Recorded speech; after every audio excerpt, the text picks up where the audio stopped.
Un accord politique pour tourner la page des divisions et des violences, certes, mais pour les acteurs économiques, la sortie de la crise ne peut se faire sans une relance forte, rapide et durable.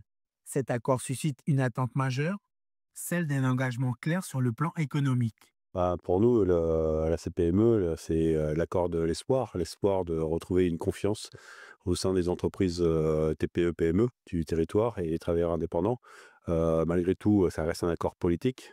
L'accord politique doit se lier à l'accord pacte économique qui fera l'accord global dans l'ensemble. Aujourd'hui, c'est pas l'accord politique qui vient d'être signé qui redonnera du travail dès demain aux entreprises. Donc, on est encore en attente de beaucoup de choses. Dans cet accord, l'État et la Nouvelle-Calédonie s'engagent à conclure un pacte de refondation économique et financière avec plusieurs priorités: l'assainissement des finances publiques et le redressement des comptes sociaux, le retour à une dette soutenable, une relance ciblée sur des secteurs stratégiques. Aujourd'hui, les grandes lignes du pacte économique et financier, qui sont dans ce document, nous conviennent puisqu'on les a repris. En revanche, elles sont encore trop peu détaillées. Il faut, largement préciser, les éléments, notamment la partie grands travaux. Nous avons demandé, des investissements très concrets et très rapides dans l'économie calédonienne. Ça, c'est une première phase. Mais nous avons également, beaucoup de questions qui sont soulevées par ce projet d'accord que nous avons, évidemment découvert comme les Calédoniens.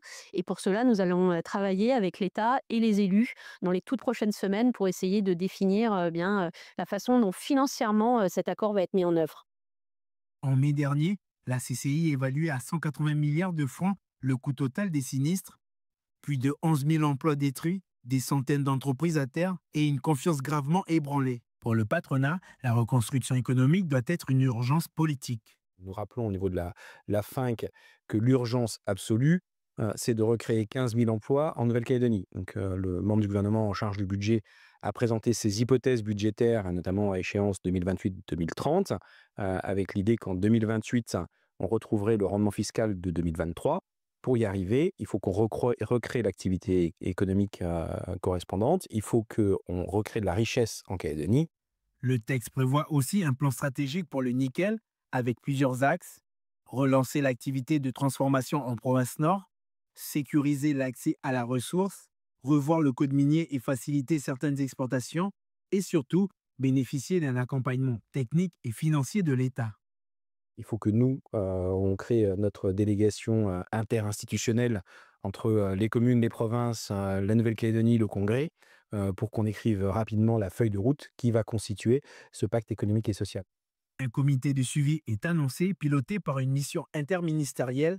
Objectif: suivre l'application du pacte, du plan nickel et d'un contrat d'engagement pour la jeunesse, autre priorité du pari de la confiance.